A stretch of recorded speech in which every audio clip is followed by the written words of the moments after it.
Então, se você veio por causa do esquerdismo religioso, talvez a gente precisasse começar definindo que raio é isso, né? E talvez você pudesse me ajudar. Se você veio aqui por causa da propaganda, por causa da manchete, né?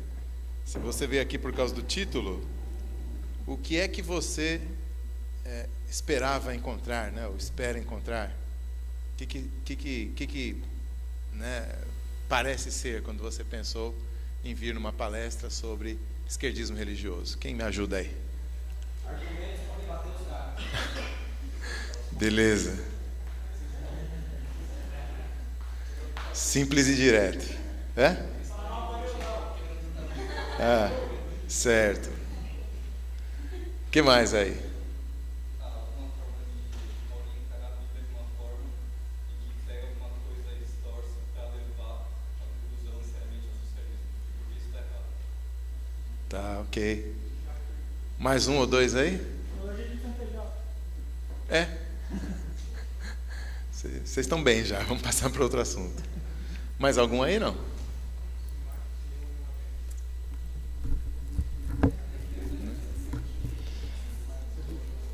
Bacana. Então, é mais ou menos tudo isso mesmo. E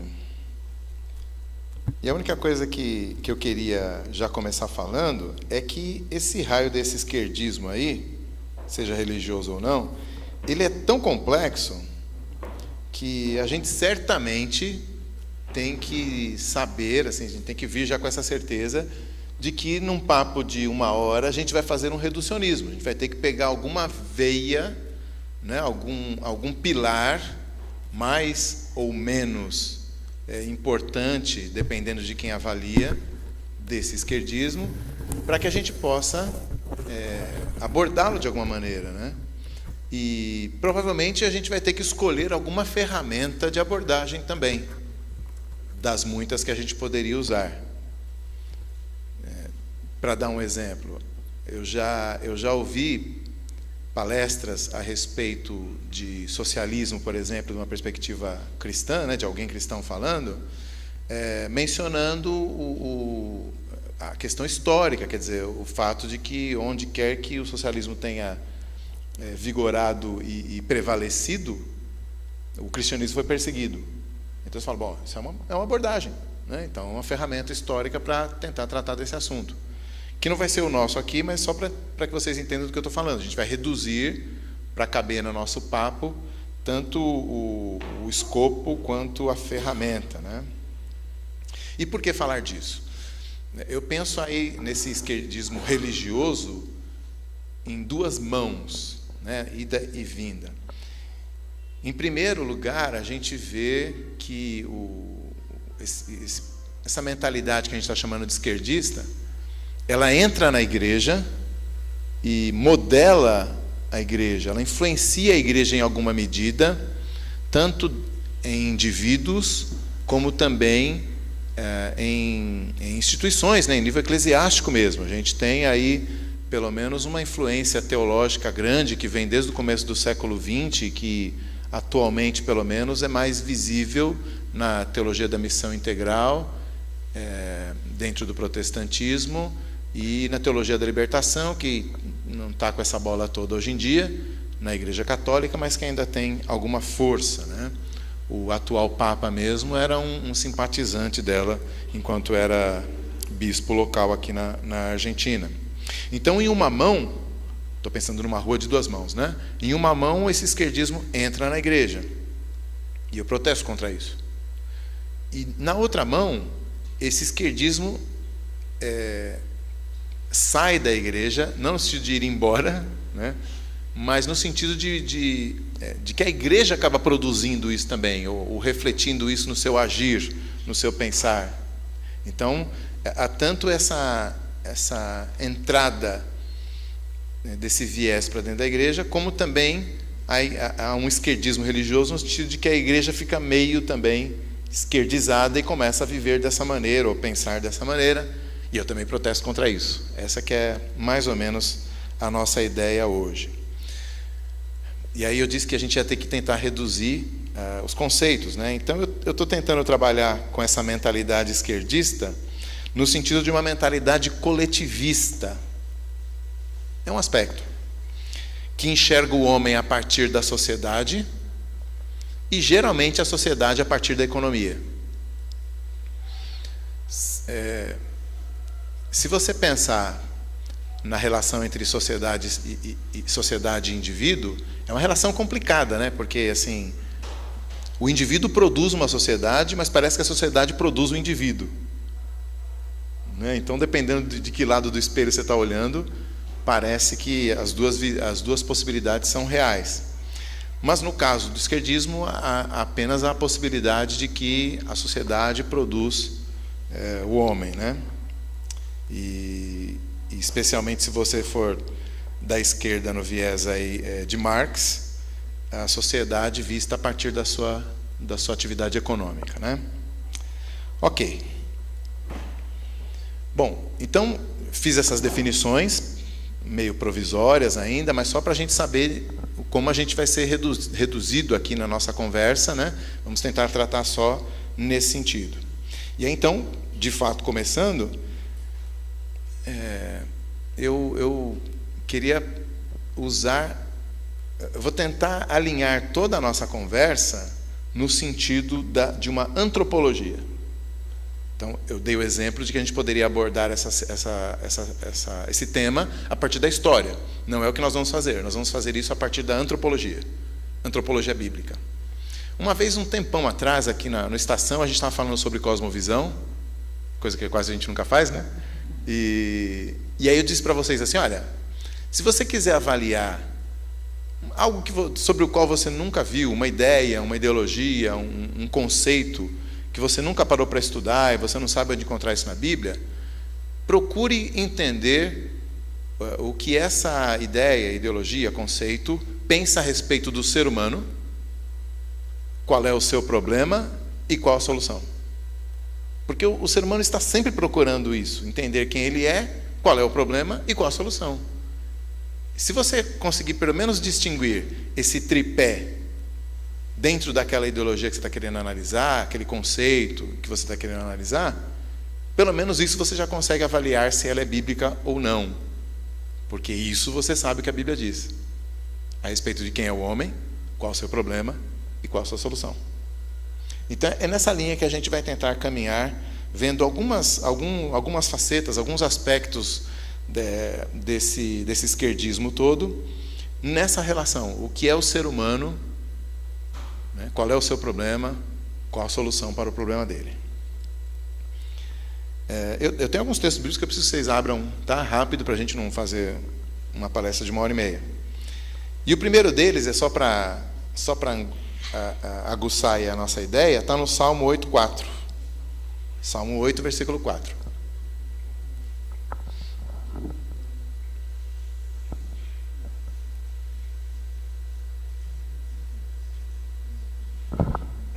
Quem achou pode ler, por favor, sem demora. Que é o homem que dele te lembres, o filho do homem que visites?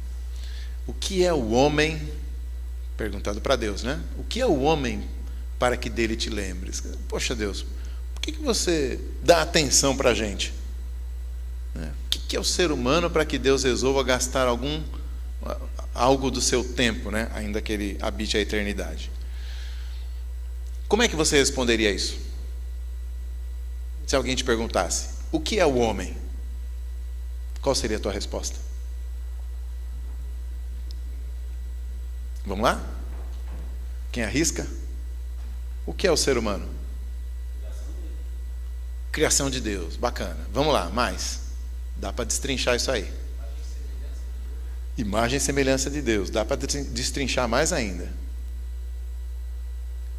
Criado a imagem e semelhança. O que mais? Ou o que significa isso? Eita. Não, o ser humano em geral. Ele é uma expressão de quem Deus é na nossa realidade e acho que ele é o ápice da nossa criação, da criação de Deus também. Só uma outra parte da criação. Muito bom. Uma posição única do ser humano a partir desse conceito. Muito bom. O que mais? Vamos lá. O que é o homem? Acho que é o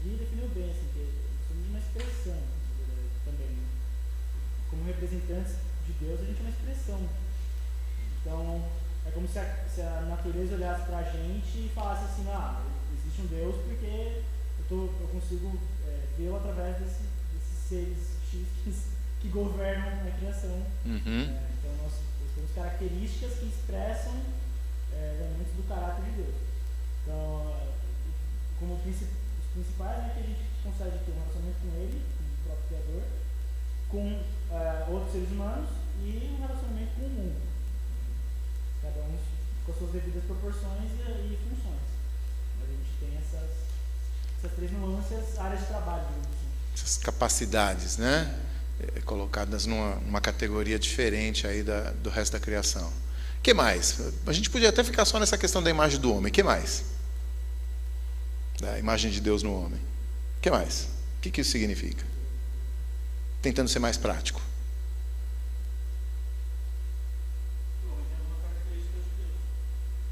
Tá, por exemplo. Sim. Julgamento moral, boa. Certo.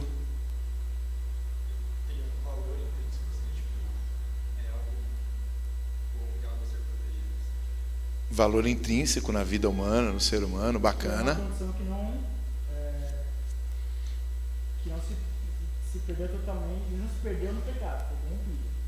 Esse valor intrínseco. Bem lembrado, bem lembrado. Todas essas características permanecem mesmo depois da queda. Porque se o ser humano continua sendo imagem e semelhança, então ele tem que ter essas coisas. E se ele não é mais imagem e semelhança, ele já não é mais ser humano. Então ele tem isso, mas está corrompido pelo pecado, bem lembrado. O que mais? Ou em relação à criação, ou em relação à corrupção da queda. O que mais? O homem também é vocacionado.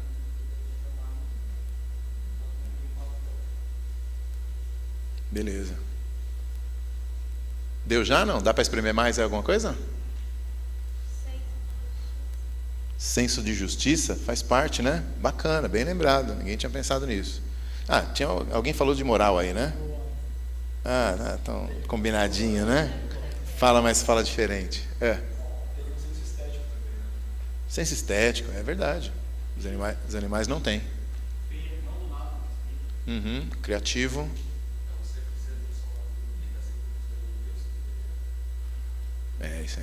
Isso é bastante interessante também.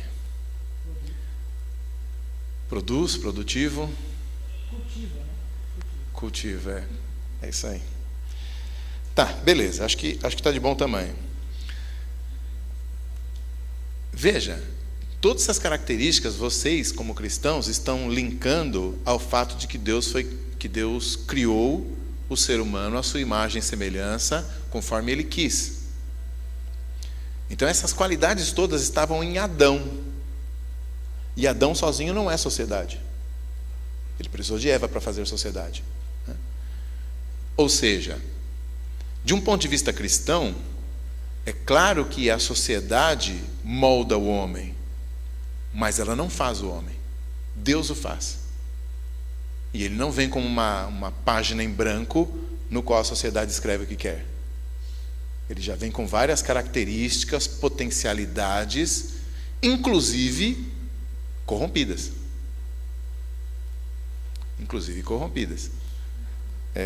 O Eliseu teve uma sacada interessante dia desses aí, não sei se foi antes de ser pai, né? Que se uma criança... É cópia, né? Tá, imaginei. Não é ex nihilo, né? Foi de alguém. Que se uma criança pequena tivesse a força de um adulto, a gente descobriria rapidamente que de inocente eles não têm nada, né? Que eles esganariam suas próprias mães, né? Conforme o leite desse uma paradinha, né? Uma secadinha no peito enquanto eles estão mamando, né? Demorou um pouco mais, ele levantava do berço e pegava as estacas do berço ali. Isso aqui não entendeu ainda, eu quero mamar. Então a gente nasce assim, com todo esse potencial devidamente corrompido. Então isso sozinho já nos bastaria para questionar a ideia de que o homem é um mero produto social. Não dá para levar isso a sério de um ponto de vista cristão. Agora, na prática, essa ideia de que o homem é um produto da sociedade e só isso, aparece em algumas áreas do ponto de vista do pensamento esquerdista. Então, por exemplo, a gente direto a gente esbarra com alguém defendendo que os males, né, os malfeitos, os males, as coisas erradas que as pessoas fazem são culpa da sociedade. Então você diminui a responsabilidade individual e você a distribui e difunde por toda a sociedade. Se o homem é produto da sociedade, então aquele cara que te rouba o celular, ele é uma vítima de uma sociedade que fez ele ser assim. Quem é que nunca ouviu esse discurso? Então, você pode encontrar outras motivações para chegar nisso, mas como a gente está trabalhando apenas a partir da antropologia, a gente já vê aí a ligação. Se eu tenho uma visão do ser humano como um produto da sociedade, é muito natural que os males que os indivíduos humanos fazem sejam atribuídos ao mal que a sociedade faz. A culpa é da sociedade. Quase que a culpa é tua, né, por ficar aí andando com esse iPhone para lá e para cá na frente do cara, né? Se o cara não tem dinheiro para comprar uma, é quase que ele está tomando o direito dele de volta, né? Ao igualar ele, que não tem o celular, e você que tem. Quase que uma justiça sendo feita com as próprias mãos, né? E aí você pode atribuir a pobreza dele, você pode atribuir a cor da pele dele e ao passado escravagista do Brasil, você pode atribuir a má condição das escolas, você pode atribuir enfim, a legislação que, né, sei lá, a mãe dele é empregada doméstica e ela, né, sofreu com uma legislação que não a protegia, pelo menos até 3 anos atrás, né, quando a gente tem aí uma legislação específica para empregada doméstica. Enfim, você pode achar um monte de fatores que estão presentes na vida desse indivíduo e, ao invés de atribuir a eles um peso X, um peso X em cada um desses itens, mas que todos não levam a ser uma proporção maior do que o que ele é, não, você pega cada um desses itens e você põe um peso X elevado a 2 ou a 10, de maneira que qualquer um desses itens que você pegar já são suficientes para levá-lo incondicionalmente e inexoravelmente até o ponto em que ele toma o seu celular. Então, quer dizer, você não precisa negar que essas circunstâncias existam, porque elas existem, para que você não engula essa história, porque o ser humano foi criado à imagem e semelhança de Deus. É curioso que, geralmente, no discurso esquerdista, eles atribuem a si mesmos a busca da valorização do homem. Por exemplo, é indigno para um ser humano ser criado numa favela, com um esgoto correndo entre os barracos, né, com o frio passando entre as tábuas, com subemprego do pai, ou geralmente o pai nem está presente, subemprego da mãe, e assim por diante. É indigno. Então, eles podem chamar para si a honra, né, de estarem valorizando o ser humano. E muitas vezes, e aí eu já faço a primeira inserção na ideia de que esse pensamento esquerdista entra na igreja, e muitas vezes os cristãos são seduzidos por essa ideia. Puxa vida, Deus criou o homem à sua imagem e semelhança, ele é digno, Deus ama o ser humano, e aí se você for calvinista, Deus ama alguns seres humanos, né? Então, não é possível que essas coisas aconteçam. Isso é uma injustiça. Então é razoável resolver isso aí. Depois a gente vai falar mais sobre como a igreja deveria agir. Mas agora eu só queria que vocês percebessem, se é que vocês nunca foram fisgados por essa ideia, né? Se vocês nunca se apaixonaram por essa ideia em algum momento, né? Falando assim, puxa vida, realmente é indigno que essas pessoas estejam assim. Durante algum tempo a gente teve um morador de rua aqui em frente à igreja, né? Acho que o pessoal se lembra, ele ficava quase em frente mesmo aqui da saída dos carros. E ali era a casa dele, inclusive o banheiro. E era um fedor terrível. Não tinha ar livre e vento que resolvesse. E aí você não tem recurso nenhum. A prefeitura tem um sistema de acolhimento dessas pessoas, mas ela precisa querer. Isso é tão patente que a prefeitura oferece, em termos de vagas, 10% do necessário. Estou aqui chutando, né? Mas eles têm apenas 50% da ocupação, né? Quer dizer, não é por falta de... A prefeitura não oferece o serviço numa quantidade necessária para acolher todas as pessoas, mas esse não é o problema. O problema é que eles não querem ir, né? Então é isso. Se ele não quiser, ninguém vai forçá-lo a ir para um centro de acolhimento. E aí a gente passava ali em frente, saindo da igreja, a gente todo, né, cheirosão, tal, né, que a gente vem para a igreja bonitão, não sei o quê, né, todo... e aí a gente vê aquele cara ali, a gente fala, meu, é a imagem e semelhança de Deus ali no meio do xixi e do cocô. Como assim, cara? Está errado isso. Claro que está errado. E se você não se indignar com isso, se você, né, se você olhar para isso com impassividade, aí você tem que rever, não sei se está no YouTube, mas você tem que rever aquele papo que a gente teve sobre indiferentismo religioso. Está no YouTube? Beleza, busca lá. Indiferentismo religioso. Quer dizer, se você consegue ser indiferente a uma situação dessa, está errado. Mas a questão é que a solução para essa questão que o esquerdismo apresenta nós estamos recuperando a dignidade do ser humano ao atendermos essa pessoa e darmos o necessário para que ela saia dessa situação. E aí você fala, puxa vida, isso é justo, isso é razoável, isso é cristão até, alguns vão dizer.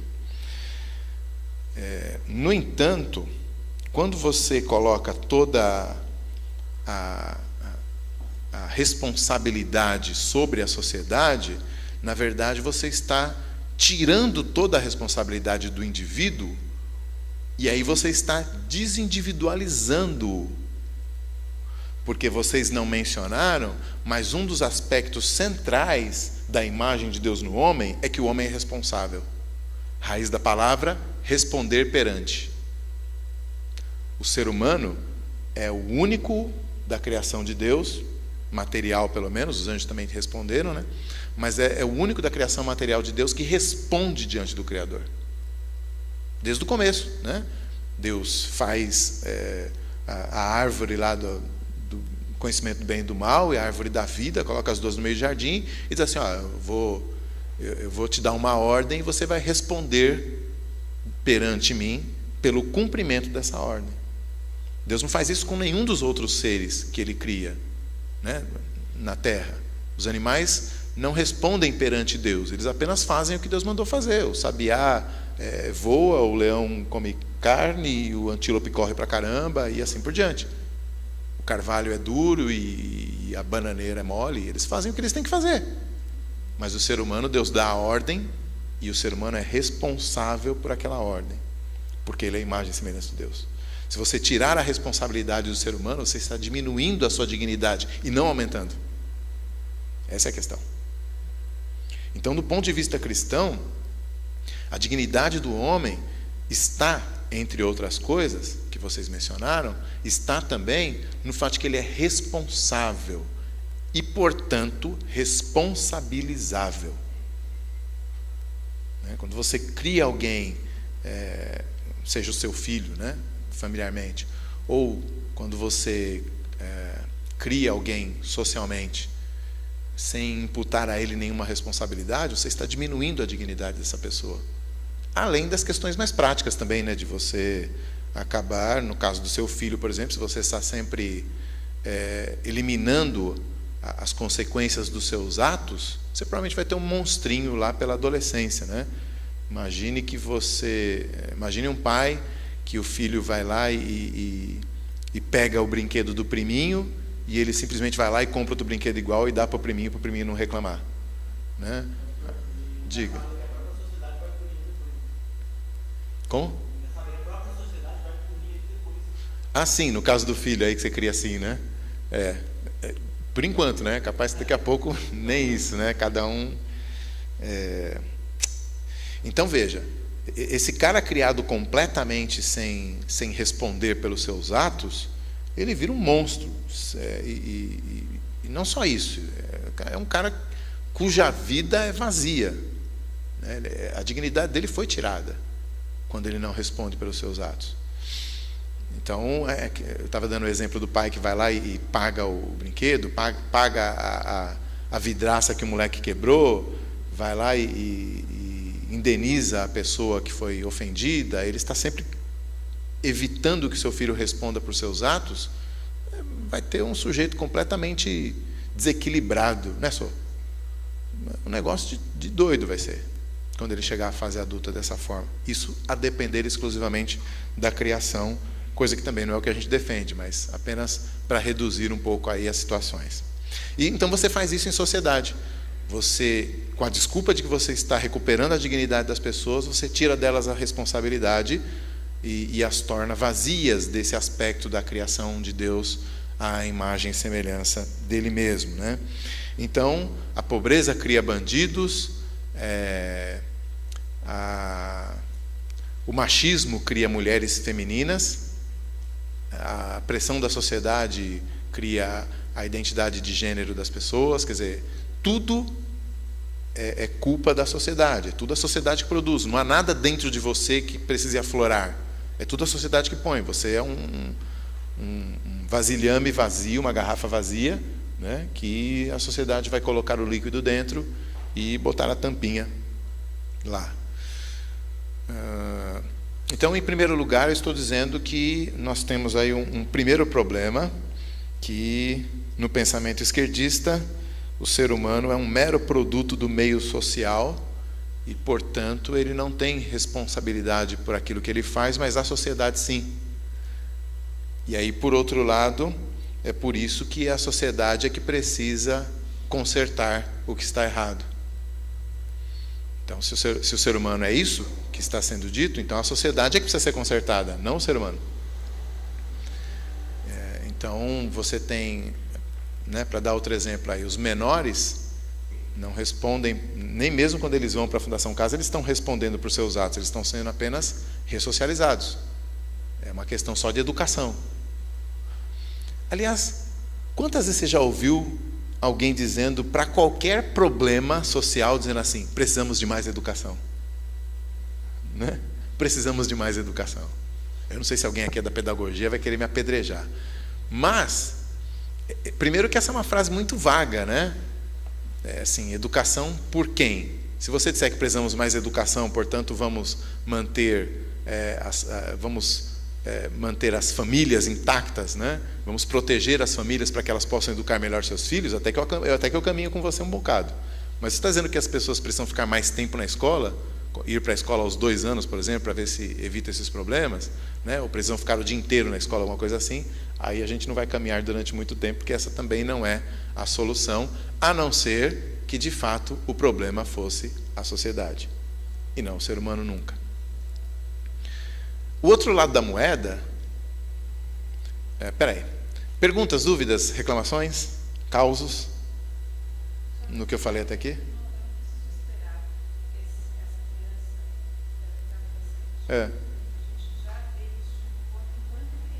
Sim, verdade.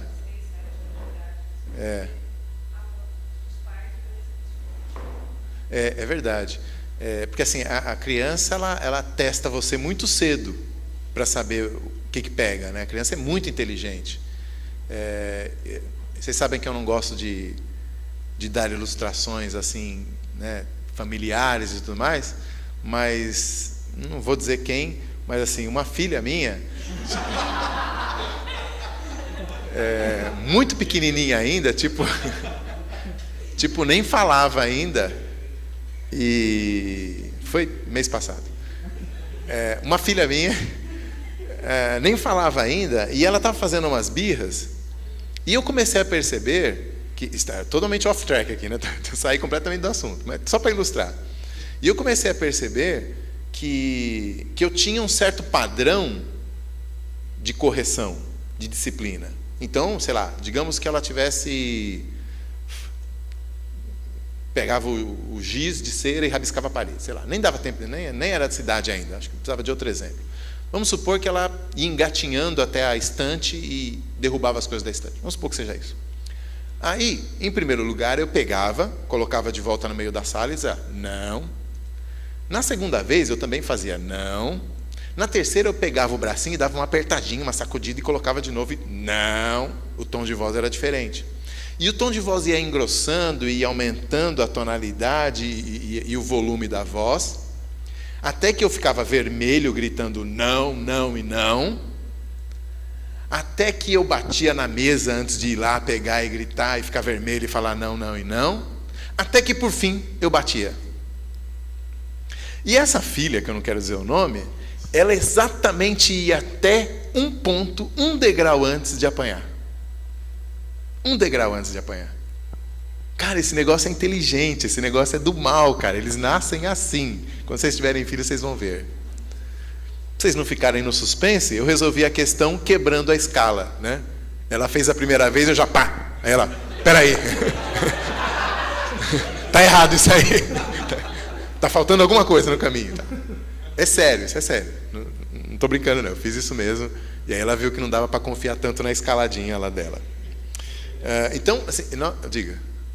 Eu acho interessante que a fuga da responsabilidade, na verdade, ela antecede essa questão da sociedade.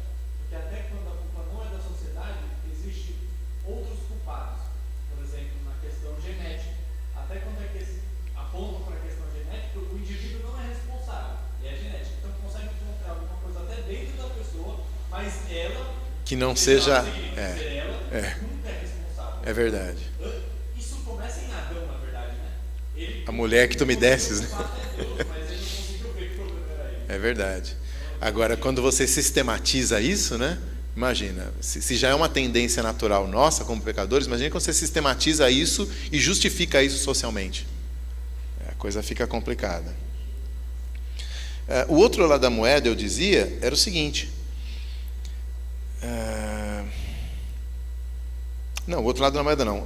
No pensamento cristão, cada pessoa é responsável por seus atos perante Deus e o próximo. Eu quero ler com vocês alguns textos, por favor.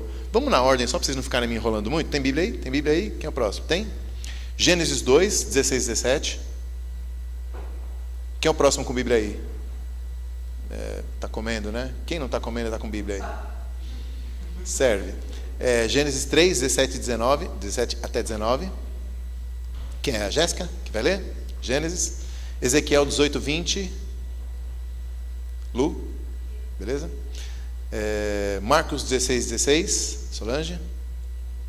Próximo com Bíblia aí. Bíblia. Romanos 2, do 5 ao 11. Segunda Tessalonicenses 3, 10. O Eliseu. E 1 Timóteo 5, 4 e 16. 1 Timóteo 5, o 4 e o 16.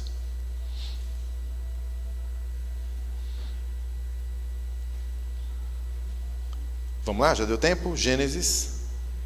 E ordenou o Senhor Deus ao homem, dizendo: toda árvore do jardim comerás livremente, mas da árvore do conhecimento do bem e do mal, dela não comerás, porque no dia em que dela comeres, certamente morrerás. Isso, então, é aquilo que eu mencionei para vocês, né? Assim que Deus cria o ser humano, Ele já o responsabiliza, ou seja, Ele o chama a responder pelos seus atos. E, de fato, capítulo 3, com quem ficou? 17 a 19. E ao homem disse: porquanto deste ouvimos a voz de tua mulher, comeste da árvore de que te ordenei, dizendo: não comerás dela, maldita é a terra por tua causa, em fadiga comerás dela todos os dias da tua vida. Ela te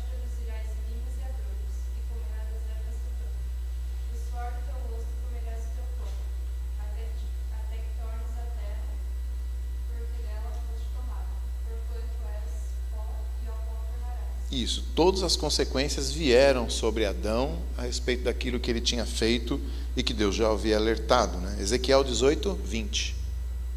A alma que pecar, essa morrerá. O filho não levará a iniquidade do pai, nem o pai a iniquidade do filho. A justiça do justo ficará sobre ele, e a perversidade do perverso cairá sobre este. Isso, e esse texto é interessante, que a ideia é que Deus é justo e por isso as coisas são assim. Quando Deus faz com que nós recebamos as consequências daquilo que nós fazemos, a Bíblia chama isso de justiça de Deus. Marcos 16, 16.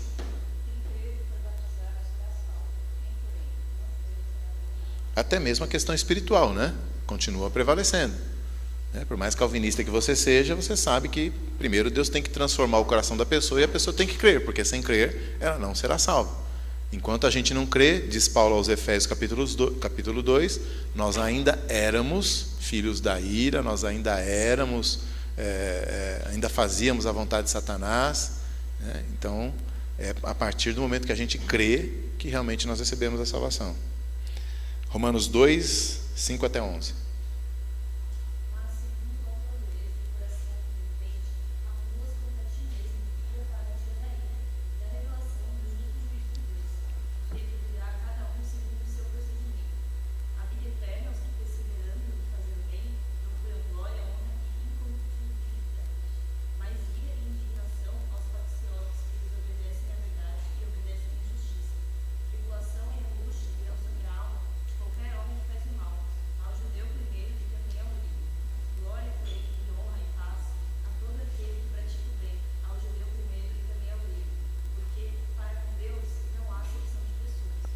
De novo aí a ideia de que cada um recebendo aquilo que deve receber faz parte da justiça de Deus. Para com Deus não há acepção de pessoas.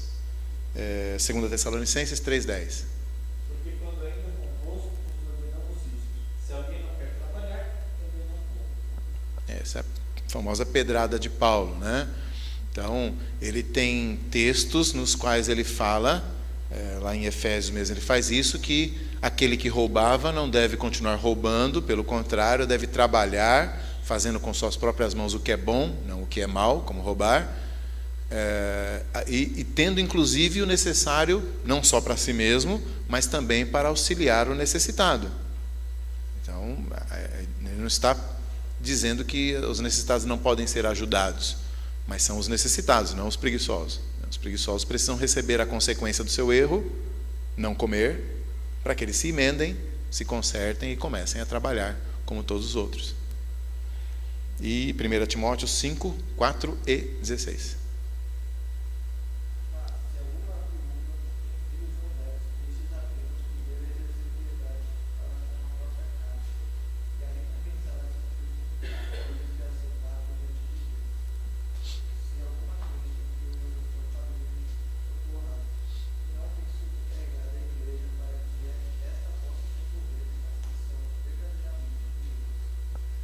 Isso, então a ideia de que nós somos responsáveis perante Deus e também perante o próximo.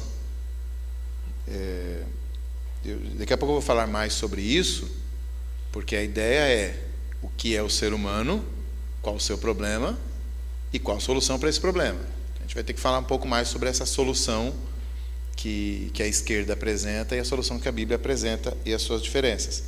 Mas guarde isso, né? Paulo está dizendo, olha, se alguém tem uma viúva na sua família que está carente, vai lá e ajuda, né? Para de ficar esperando a igreja ajudar.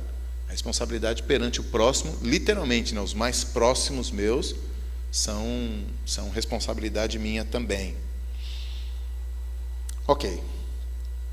Um outro aspecto que pega então para essa mentalidade esquerdista é o seguinte: o ser humano é esse pobre ser que vem ao mundo feito uma lousa em branco, e a sociedade é que escreve o que ela quiser nessa lousa, e portanto essa lousa não é responsável pelo que está escrito nela. Pelo contrário, a sociedade é que é, porque escreveu as coisas erradas, né?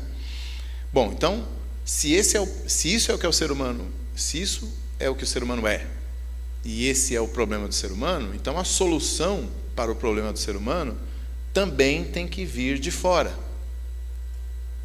É curioso, porque assim, se você pensar em termos da esquerda marxista, há uma contradição que eu não sei se é resolvível, né? Se é solúvel. Eu nunca vi a solução disso, porque assim, enquanto você, por um lado, defende que esse ser humano é escrevinhado pela sociedade, né? E ele não tem nenhum poder em si mesmo para confrontar isso e se autoproduzir, ao mesmo tempo que você defende isso, você entende que há uma elite de iluminados que conseguiram elevar a sua cabeça acima da maré e conseguem enxergar toda essa situação, não apenas enxergar, mas conseguem se posicionar como aqueles que vão conduzir toda essa massa acéfala para fora dessa caverna platônica, né? Então, é curioso, porque se o ser humano é produto da sociedade, como é que essa meia dúzia de seres humanos conseguiu estar tão acima da sociedade a ponto de constituírem um movimento que vai mudar toda a história humana e mudar a sociedade como ela é? É curioso, não sei como é que eles resolvem isso, né? Sem um tipo de metafísica escondida. Porque para mim é esse gnosticismo, né? Isso é gnosticismo. Você tem um grupo de iluminados que sabem algo que ninguém mais sabe, enxergam o que ninguém mais enxerga e, portanto, podem conduzir toda a sociedade em direção à luz.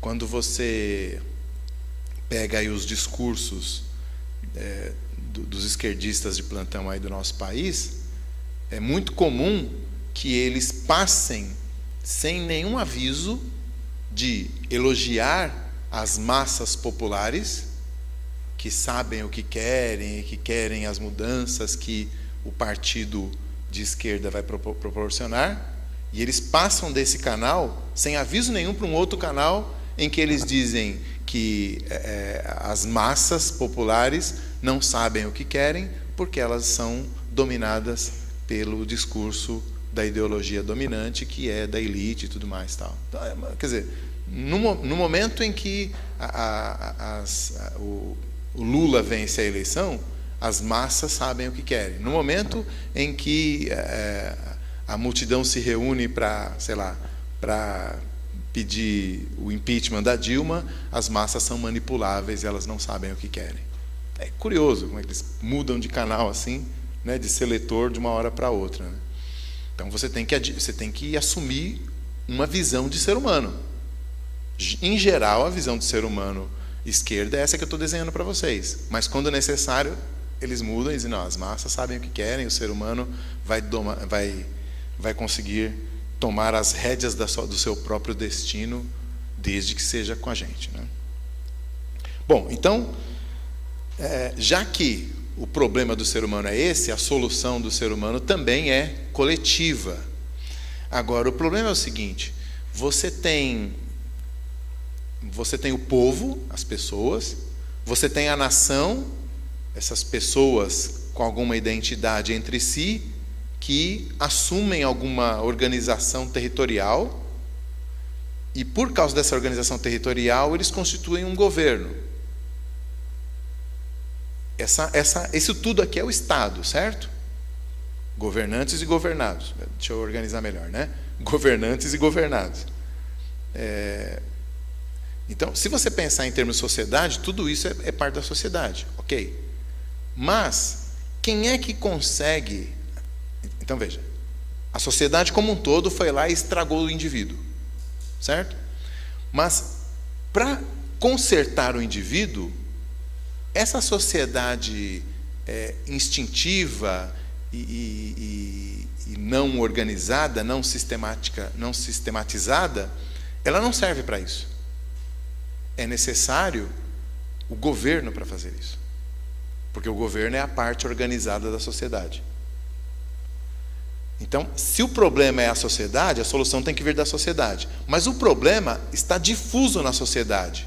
A sociedade machista, por exemplo, patriarcal. Mas para resolver o problema, não dá para contar com a sociedade machista patriarcal. Você tem que contar com o governo. Só o governo, como representante da sociedade, é que vai agir. Então isso acontece em algumas instâncias, né? Então você vê algumas leis sendo aprovadas que não representam a sociedade. Pense, por exemplo, na legislação que tem trazido direitos e proteção legal para os LGBT, vamos resumir, né? Se você fizer uma pesquisa na sociedade, você não vai encontrar a maioria das pessoas preocupada com isso. Mesmo com toda a campanha que a mídia faz, né? A mídia de massa faz em favor desses temas, né?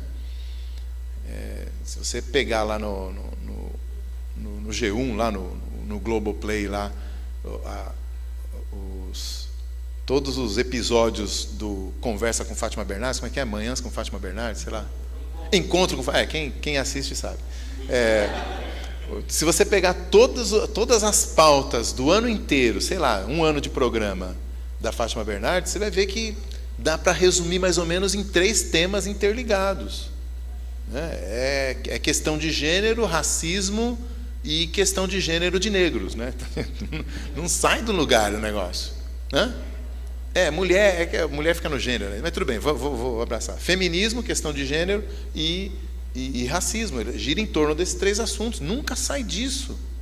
É martelando o tempo todo a sociedade. Mas, ainda assim, você não tem isso como uma preocupação do grosso da sociedade. Mas você tem leis. Então, quer dizer, quem é que faz as leis? Se você pensar nesse esqueminha, o povo, a nação e o governo como representante dessa nação, essas leis não passariam, porque ninguém elege representantes para isso. Não é essa a preocupação do eleitor médio, mas essa é a preocupação do Congresso médio. Então há um divórcio aí entre esse povão que não sabe nada, que precisa ser guiado pelos iluminados, e os próprios iluminados que estão no andar de cima, né? Esse discurso de que a responsabilidade é difusa e que tem que ser consertado pelo governo acabou ganhando aí, sei lá, pelo menos o país, né? O país visto como um todo, ou pelo menos o Estado, né? Você teve um plebiscito uns anos atrás perguntando sobre o desarmamento, e as pessoas em geral acharam que o cidadão devia ter o direito de usar uma arma, mas o Estatuto do Desarmamento ficou valendo assim mesmo. Então, você tem um descolamento entre essa base e o pessoal de cima. Por quê? Porque nessa hora é interessante a ideia de que a sociedade não sabe nada, o governo é que tem que dar a solução. O governo é a solução. A sociedade é o problema, o governo é a solução. Basicamente é isso que você vai ouvir o tempo todo, de diversas maneiras. Agora, de um ponto de vista cristão, você ainda mantém aquela crítica de que a responsabilidade individual está sendo minada, inclusive na solução, não só no problema. Veja bem, tinha um cara morando na rua ali na frente da igreja, e a nossa secretária então ligou para a prefeitura e perguntou o que eles podiam fazer. E aí eles explicaram: nós não podemos fazer nada a não ser que ele queira. Bom, vamos abstrair a questão de que ele não era muito bom das ideias e possivelmente a gente não conseguisse ter uma conversa normal com ele. Vamos tirar essa situação.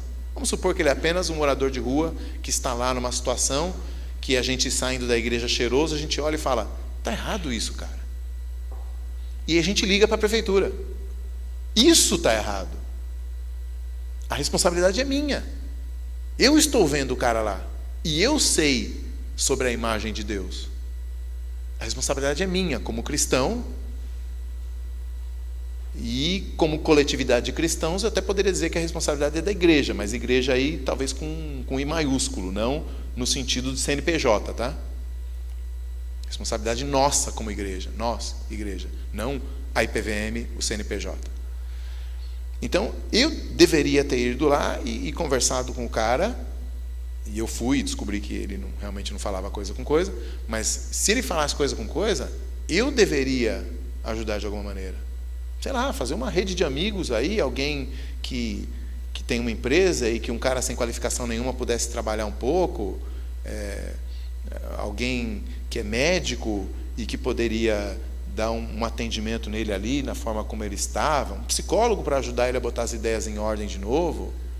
Eu, com os meus amigos cristãos, deveríamos ter feito isso, mas a gente liga para a prefeitura, porque a prefeitura tem um serviço a respeito disso, eu ouvi falar. Então veja, quando alguns cristãos que adquiriram, já absorveram essa mentalidade esquerdista, reclamam que o Estado deveria, sim, cuidar dos mais carentes, e usam versículos da Bíblia que falam sobre o povo de Deus, inclusive sobre amor, né? Às vezes você vê lá o cara, sei lá, cadê o Pedro Aguiar hoje, né? Você vê lá o post do Pedro Aguiar descendo a lenha lá, né, tal. E aí alguém vai lá embaixo e comenta, né? Mas cadê o seu amor cristão? Meu amor cristão não pode estar no governo. O governo não foi feito para amar e o governo não é cristão. Então a questão não é se eu voto no cara que vai fazer uma lei para que haja um novo departamento do governo para cuidar do cara que está na frente da minha igreja. Eu deveria ir lá e cuidar do cara. Então, o que eu queria que vocês pegassem é o seguinte: essa mentalidade entra na gente de uma maneira tal que a gente se desculpa pelo nosso, aí sim, voltando na outra palestra, indiferentismo religioso, porque a gente terceiriza. O governo deveria fazer alguma coisa. O governo deveria fazer alguma coisa. E quando a gente pensa isso, a gente está tirando a nossa responsabilidade também. E aí a gente junta, né? A gente gosta de lembrar da responsabilidade individual do cara. Poxa, mas também o cara deveria trabalhar. Paulo diz que quem não quer trabalhar também não coma. A gente lembra rapidamente da responsabilidade individual do cara, mas a gente não lembra da responsabilidade individual nossa, de se incomodar com a imagem de Deus dormindo no xixi e no cocô na calçada. Então a gente precisa lembrar dos dois lados da moeda. Responsabilidade nossa, como indivíduos, de amar o próximo e de buscar o bem dele. Se você aplicar o versículo do ame o próximo como a ti mesmo ao governo, então aí o governo brasileiro deveria amar algum outro governo e beneficiá-lo. Aí beleza, né? Faz uma usina hidrelétrica lá em Angola, né? Paga os médicos de Cuba, né? Vende gás mais barato para Venezuela, né? Então aí eles estão fazendo mesmo, né? Tá tudo certo então, né? Mas não, ame o próximo com otimismo é para você como indivíduo. Ame o próximo e faça o bem a ele. Ainda que, biblicamente falando, você deveria observar aí uma escala de valores, né? O próximo mais próximo que você tem é a sua família, né? Como a gente viu lá em Timóteo, se uma irmã tem uma viúva que está passando necessidade, cria vergonha na cara e vai ajudar a viúva. É sua família. Então não adianta você ser bonzinho na igreja e ser ruim, né, em casa, com aquele teu primo que está desempregado, com aquele seu tio que está doente, enfim, vocês entenderam. E em seguida, faça o bem aos da igreja, como família da fé. Então você tem irmãos na igreja necessitados, e aí você vai dar dinheiro no Criança Esperança lá, e você tem um irmão da igreja que está, né, desempregado, e o filho dele não sabe o que é comer um chocolate faz uns 4 ou 5 anos, né? Mas você mandou dinheiro para o Criança Esperança. Não, biblicamente, o próximo primeiro. E aí depois que você tiver feito isso, se houver outras oportunidades, aproveite também. Responsabilidade individual. Um outro problema dessa solução da esquerda... alguma questão aí? Alguém quer fazer alguma pergunta? Desse outro lado da moeda, responsabilidade também nossa de ser parte da solução, de sermos agentes da solução e não terceirizarmos para o governo? Diga. Acho que não ficou tão claro para mim essa questão, por exemplo, de próximo prefeito. Você fala que a gente tem que dar prioridade para aqueles que estão no nosso meio primeiro, e após isso, se possível, se você quiser... Porque é o seguinte, se você for o Bill Gates, dá para você ajudar todo mundo que passa para sua frente. Mas em não sendo, você deve administrar da melhor forma, como mordomo de Deus, deve administrar da melhor forma o teu, sei lá, R$2.000 por mês. Então, se você tem necessidades imediatas ali na sua família, atenda. Não tenho necessidades imediatas na minha família, está todo mundo bem. Deixa eu olhar na igreja. Olha na igreja. Não, nossa igreja é classe média, todo mundo bem. Bom, mas eu ainda tenho dinheiro. Deus me deu um pouco mais do que eu preciso para as minhas necessidades. Então eu vou comprar um tênis de R$2.000. Não vou comprar um tênis de R$2.000. Vou comprar um tênis de 500, vai sobrar R$1.500 que eu quero ajudar alguém. E aí eu vou ajudar alguém, mas eu já observei no meu entorno essas necessidades mais imediatas. Se você pensar, por exemplo, lá em Atos, quando Paulo quando Paulo é comissionado pelos apóstolos para organizar uma coleta de alimentos para os irmãos da Judéia, na verdade houve uma fome na Judéia, mas ele organiza a coleta para a igreja. Eles não iam distribuir e fazer vamos fazer um mutirão aqui e distribuir folheto para as pessoas, vamos fazer um culto evangelístico depois, tal. Não, ele faz a coleta nas igrejas e leva para os irmãos das igrejas da Judéia que estavam passando necessidade. Essa é a prioridade. Se sobrou alguma coisa, beleza, acho que tem um vizinho meu que não é crente, mas ele também vai ser atendido. Questão de administração. Se der para ajudar todo mundo, ajude, não tem problema. Menos o folgado, né? Porque aí Paulo diz, esse não deve comer. O cara que é folgado, você tem que dar uma cortada nele para que ele vire gente. Diga.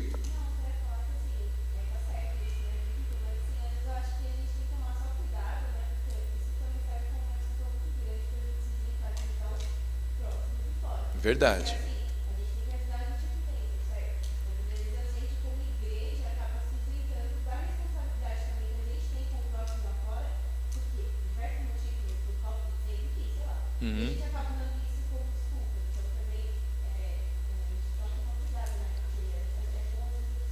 Não, é fato mesmo.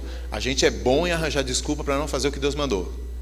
Então não permita que essa seja uma desculpa para você, né? Nem mesmo o lance lá do cara folgado que não é para comer, você pode usar de desculpa, ainda que seja uma ordem direta de Paulo. Aí você fala, não, eu acho que esse cara é meio folgado, hein? Não sei não, hein? Você chega lá, você vai ajudar, leva a cesta básica para o cara e você primeiro pergunta, mandou currículo essa semana? Aí o cara, não, essa semana não deu. Então aqui, sai para lá, rapaz. Eu vou levar a cesta básica para casa aqui. Não, você não vai usar isso ou nenhuma outra situação dessa como desculpa para não amar. Na verdade, a questão é, o cristão, ele faz o bem a partir do amor e não a partir de uma lei, como é o caso do Estado, né? Ou de uma estatística. Então, já que ele faz a partir do amor, então ele nem precisaria dessa recomendação. Mas a gente se conhece, né? Então, bem lembrado, Thalita, né? Não vamos usar isso como desculpa. Mais alguma coisa? Às vezes a gente fala de dar quando sobra, né? Mas no exemplo que Paulo fala para a igreja de Corinto, né? Da coleta para os irmãos da Macedônia, quem está louvando, deram acima e além dos seus posses. Verdade. Não sobrou para eles deram acima dos posses. Bem lembrado. Tem uma expressão linda de Calvino, né, que ele diz que Deus dá o rico para o pobre e o pobre para o rico. Né? Cada rico tem os seus pobres. Então, quer dizer, Deus, Ele não te deu a mais do que você precisa. Ele deu para você cuidar mais do que você precisa, mas não para você. A ideia é que Ele está cruzando pessoas necessitadas perto de você aí, e aquilo que você acha que está sobrando, não está sobrando. Ele está dando para que você possa distribuir, né? Alguém? Diga. Eu queria fazer um comentário. Eu vou falar sobre isso aqui, porque eu me considero uma pessoa inocente. Quando eu tô Você não mora ali pra...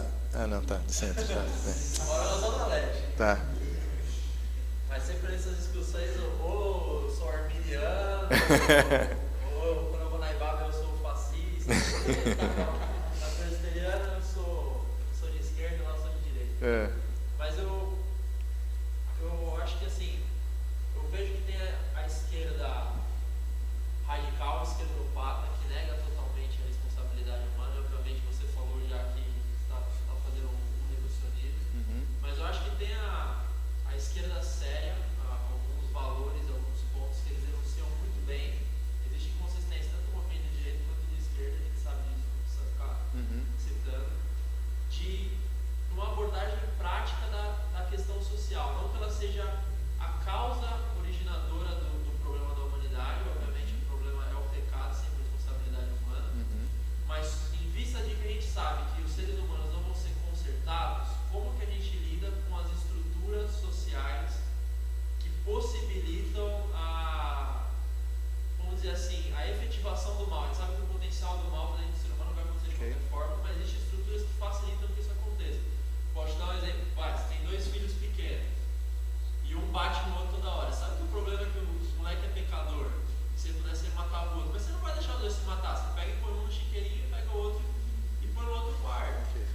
Se você for olhar, sei lá, vamos dar um exemplo esdrúxulo, a Suíça hoje tem muito mais ateu que no Brasil. Então, os caras não são convertidos, mas eles têm muito menos problema de assassinato, de estupro. Tem problema, porque é deles. Mas a sociedade, de alguma forma, se organizou de uma maneira que limita o dano que o pecado pode causar.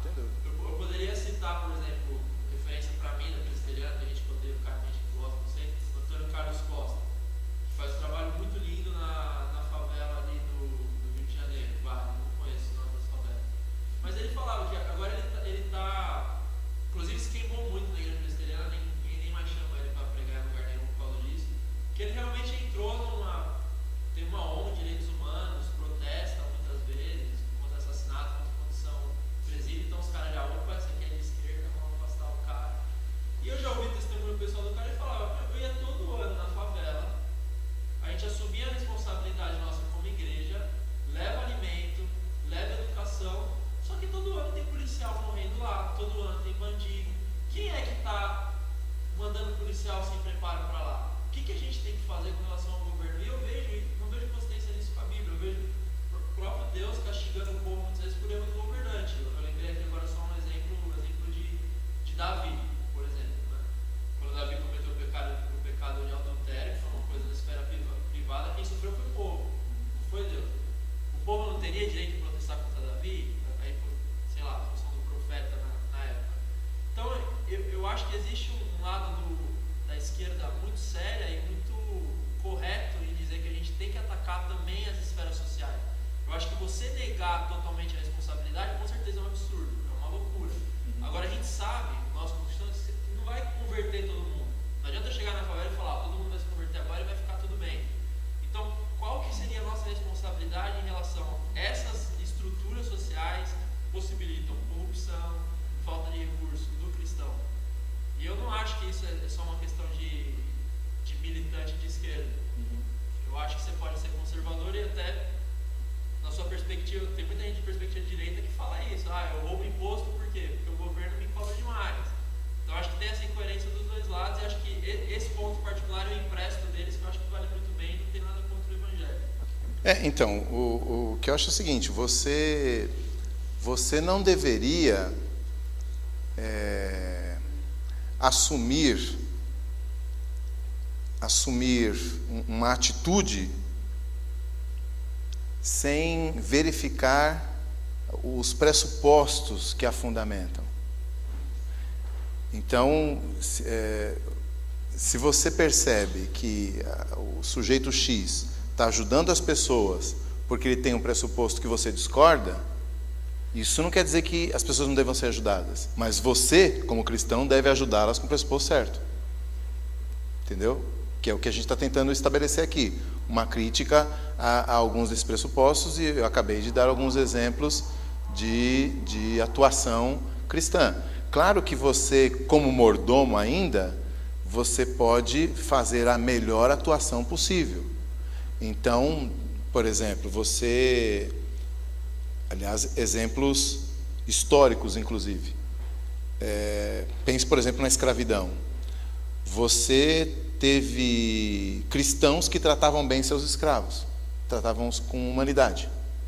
Como cristãos, foi a esfera que eles conseguiram alcançar. Você teve cristãos que liberaram seus escravos, também dentro da esfera pessoal. Você teve cristãos que se engajaram na abolição da escravatura, né? Na Inglaterra, Wilberforce e tudo mais. Então, ele, tendo um alcance maior na vida política da nação, ele pôde reproduzir aquilo que o cristão fazia na sua fazenda de maneira nacional. Mas ele fez isso como um cidadão cristão, né? Então, deu para ele alcançar um âmbito maior e mudar não só a sociedade inglesa da época, mas com o efeito cascata da importância da Inglaterra no comércio mundial da época, quase no mundo inteiro se poderia atribuir aí alguma relação com a abolição na Inglaterra, né? Então, para mim, da minha perspectiva, é exatamente a mesma coisa, só que as pessoas têm esferas diferentes de atuação, de acordo com aquilo que elas podem, né? No caso de Wilberforce, ele era um parlamentar. Então, como parlamentar cristão, ele buscou aquilo que possivelmente ele fazia já em casa. Então, você não pode usar isso como desculpa, né? Já que eu não sou, já que eu não tenho uma esfera de atuação muito grande, então o que eu fizer não vai adiantar nada, né? Vai ser uma gota no oceano, então não vou fazer nada. Isso seria usar como desculpa, né? Como a Thalita falou. E por outro lado, se você tem uma possibilidade de atuação maior, também não use como desculpa o fato de que você deveria agir só na questão pessoal, né? Vá lá e haja de acordo com a sua possibilidade. Eu nem tentei assim, refutar ou nada, tentando adicionar. Sim, eu entendi. Existe um lado válido e existe uma tendência hoje, né? Então, o que eu disse, mas o que eu disse continua valendo. Você não vai adotar os pressupostos que eles têm, né? Você faz com outro pressuposto. E aí isso vai, inevitavelmente, mudar um pouco a tua estratégia, né? Então, algumas coisas você não vai conseguir acompanhar os caras. Então, por exemplo, quando você defende vamos pensar aí, como você mencionou, pensar no sistema prisional, por exemplo. Então, para você como cristão, você não precisa enxergar o sistema prisional como uma injustiça para com as pessoas que estão lá, ainda que, né, sem levar em consideração a qualidade do nosso sistema prisional, o sistema em si, né? Porque você crê que realmente existe o mal e o bem, que existe o certo e o errado, que quebrar a lei, matar pessoas é mal mesmo, e que essas pessoas realmente precisam ser castigadas, né? Não é apenas uma medida protetiva para eles, mas também para a sociedade, enfim. Então, no final das contas, algumas pautas você não vai conseguir abraçar, ainda que em alguma parte você possa caminhar junto, né? O ideal, no final das contas, é que você organize-se como entidade cristã, porque aí você vai poder ter uma integralidade da sua pauta. É isso que nós defendemos e nós conseguimos defender bem. Quando você se junta com entidades com uma outra cosmovisão, com outros pressupostos, possivelmente vai ter áreas de atrito ou de cooptação, né? De repente você fala, não, então eu vou abrir mão daquilo que eu creio para fazer desse jeito. Diga aí. Beleza, onde é que eu estava? Então, cada pessoa é responsável por seus atos perante Deus, perante o próximo. O governo acaba assumindo o papel de solucionador do problema que a sociedade criou, né, no indivíduo. E aí você tem, se a gente quisesse, ao invés de abordar do ponto de vista antropológico, a gente poderia abordar do ponto de vista escatológico, né? Ou seja, de fim do mundo, né? de redenção final.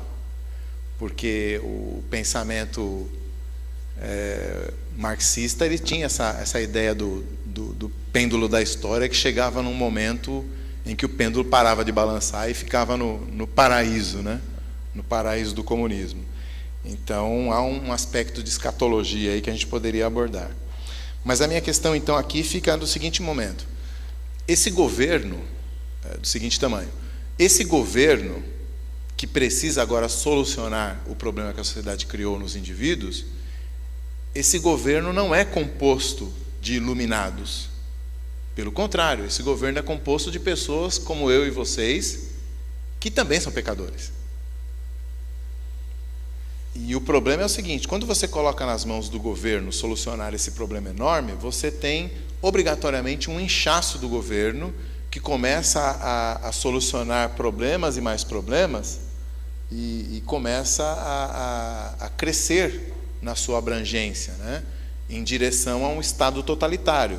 Nem sempre ele chega a ser um Estado totalitário, mas ele tem que caminhar nessa direção, porque os problemas são muitos, né? Se você pensar sei lá, pega só o quadro de ministérios do nosso governo federal, né, que chegou a 40 e poucos na época da Dilma, né? Então você tem, só pelo título do ministério, você já fica meio assim, né? Mas é o governo que tem que resolver isso, né? Desde, por exemplo, o Ministério da Cultura, né? A falta de cultura é algo que o governo tem que fazer, tem que solucionar. E aí qual é o problema? Então, bom, já estamos partindo de pressupostos diferentes, porque para mim o problema não é a sociedade que criou no indivíduo, há problemas no indivíduo também, que a cultura não vai resolver. Não é só dando mais cultura para a pessoa que a pessoa vai, né? Mais cultura no sentido de vou providenciar um cinema na favela, né? Vou providenciar uma peça de teatro na favela, vou providenciar um curso de circo na favela, e aí isso vai resolver os problemas. Não vai resolver os problemas.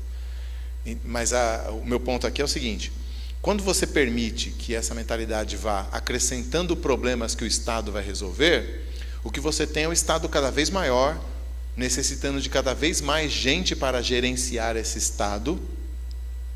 E se você não se engana achando que essas pessoas são todas iluminadas e vão fazer o melhor para a sociedade, mas pelo contrário, se você entende que o probleminha que está no sujeito lá que está roubando o celular do moleque, também esse mesmo problema está também no cara lá de terno e gravata que está tentando resolver o problema da sociedade no governo, então você começa a ficar meio com o pé atrás, porque tem muita gente resolvendo muito problema e com muito dinheiro e muito poder nas mãos. Então isso para nós é um problema como cristãos, né? Tem um potencial de problema gigantesco num Estado que vai se inchando e se multiplicando nas suas atribuições, né? Então você tem um Estado que tem que resolver todos os problemas e possivelmente ele não vai conseguir. E se você tiver adquirido essa mentalidade, significa que o Estado vai ter que crescer mais um pouco. Quer dizer, sei lá, a aposentadoria não é um valor suficiente, né, para que a pessoa viva com dignidade. Então a solução é aumentar a aposentadoria.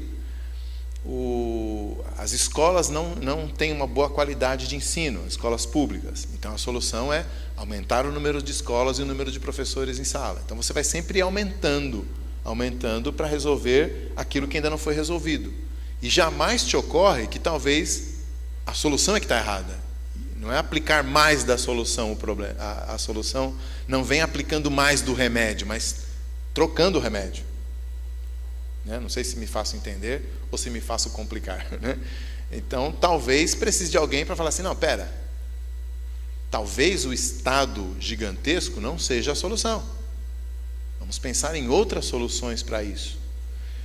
Inclusive, voltando no exemplo que eu tinha dado, uma parte do nosso comodismo diante dos necessitados é o fato de que a gente sabe que aquele tiozinho com o braço todo torto que fica ali no farol pedindo dinheiro, a gente sabe que ele tem uma grana do governo, porque obviamente com aquela perna ali ele está aposentado por invalidez, com aquele braço ele não consegue trabalhar. Então ele está recebendo um salário mínimo já. Hã? Então, mas aí se eu não der dinheiro no farol, eu estou tranquilo. A minha consciência individual não vai me acusar, porque ele já recebe do governo. Então você vê como a mentalidade vai se espraiando e se multiplicando, né? Eu começo a terceirizar, né? Então de repente lembra lá de Paulo, né? Se alguém tem viúva em casa, cuida dela. Mas eu não cuido dos meus pais, porque eles recebem aposentadoria. Deve dar para eles se virarem, né?